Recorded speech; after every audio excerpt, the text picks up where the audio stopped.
he used to play and we used to sneak out to go see him. Like, oh my gosh. So, um, like I said, um, used to sneak out, go see my dad. Everybody loved him. He played self-taught. Um, had wonderful musicians and everything that he worked with.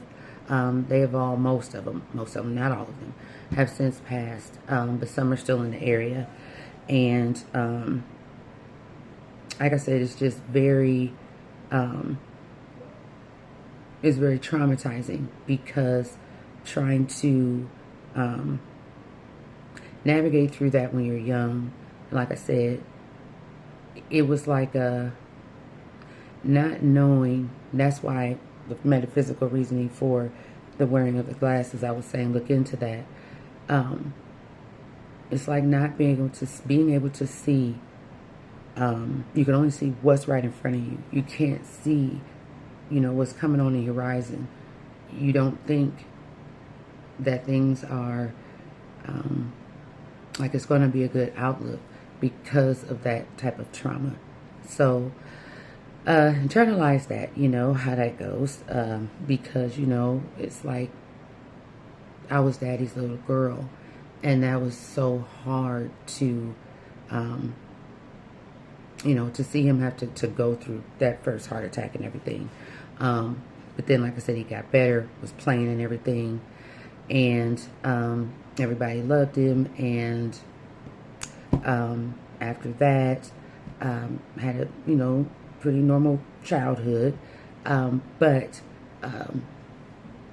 before I even get to, because he had a second heart attack after that, and why he got sick, which is like another key part of this story. While I did have a normal childhood, like I said, after the age of 5, I don't remember stuff when I was younger. I had the other difficulty of my grandparents. They were not very good to me. And this wasn't my mom's mom. And I never knew my maternal grandfather either, my mom's dad, at all. Who was on her birth certificate was not her real father. And I'll get into that later. Excuse me. But, so my dad's parents, when I say my childhood was good, it was. But remembering my grandparents, when we used to go over there, I never liked going over there. I always felt uneasy. The biggest reason behind it, finding out later, they never liked my mother. They never liked my dad being with my mother because my mother and father were 8 years apart. She was 8 years his senior, and she was his bus driver. Yeah, so that kind of, peed off some people in the family. They thought she was a gold digger, or not gold digger, but because she was older. So, but she already had children, so of course she wasn't right for their son, which was also the black sheep of the family. But not only that,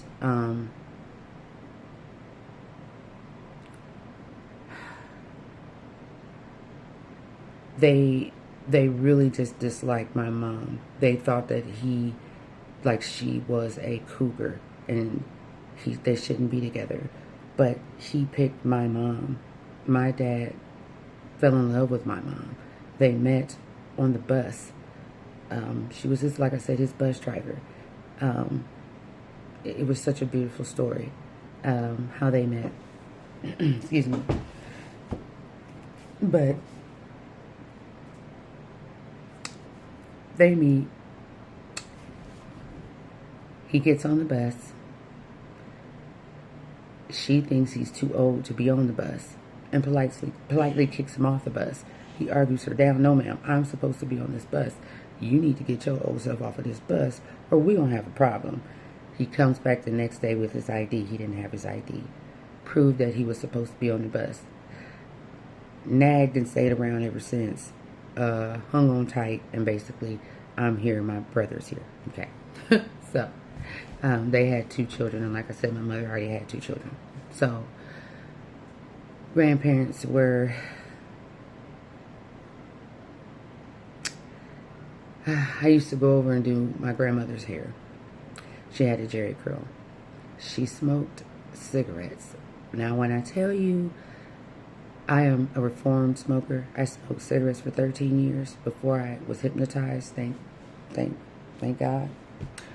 And God delivered me from that. But I smoked. And so I too understand. But that was way before anybody talked about how bad it was for children. And secondhand smoke, it was way before that. So, like I said, she smoked. It would be all in my face, my hair, my clothes, all over me. I hated. I had to stand right behind her, and it was just like, my God, she's killing me, Mom. She's killing me. Do I have to go over there? Do I have to go?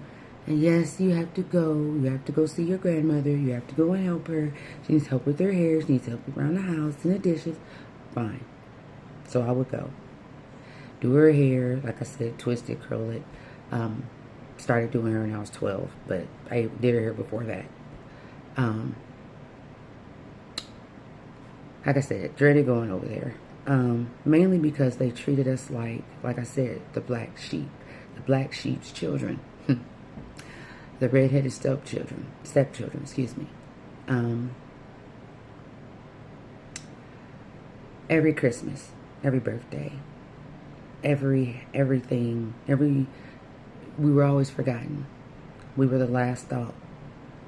The presents that would come, it would be old, dried up nail polish, jewelry that would break, sweaters big enough for someone a size 3X, something small enough for a person that's a toddler, 1,000-piece puzzles. Brother got that one year. Like, why do we even have to go, Mom? That's embarrassing.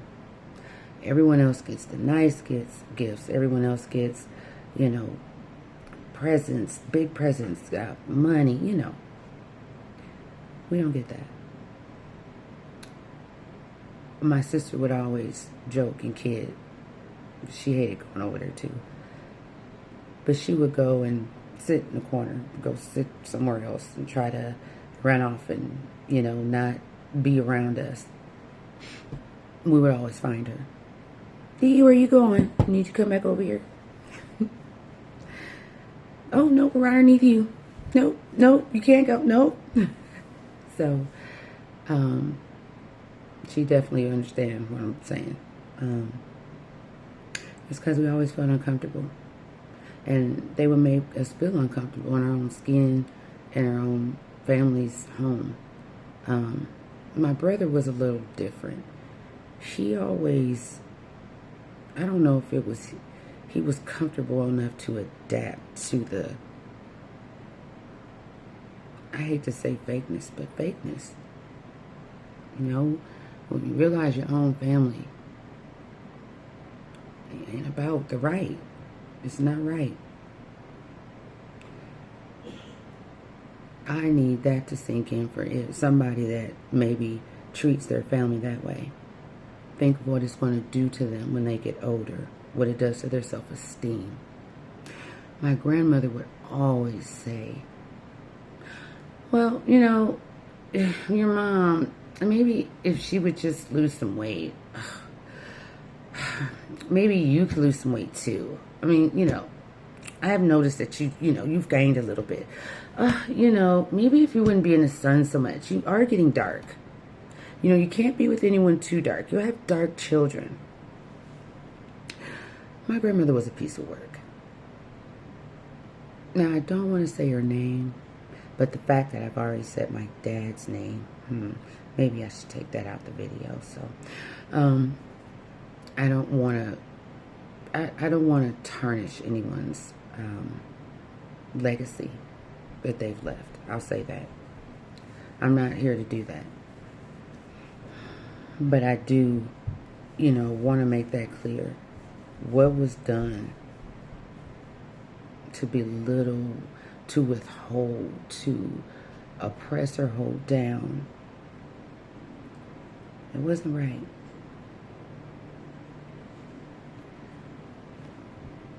But I'm being vindicated. It's okay. And God told me to tell this story. So what I'm going to do, because it's been a long story. It's been a lot for today. I'm going to come back. I'm going to continue the story. I try to have it a little more put together, timeline put together, but it's a lot when you're dealing with trauma. So, thank you for listening. Have a good night. I always love you. Bye-bye.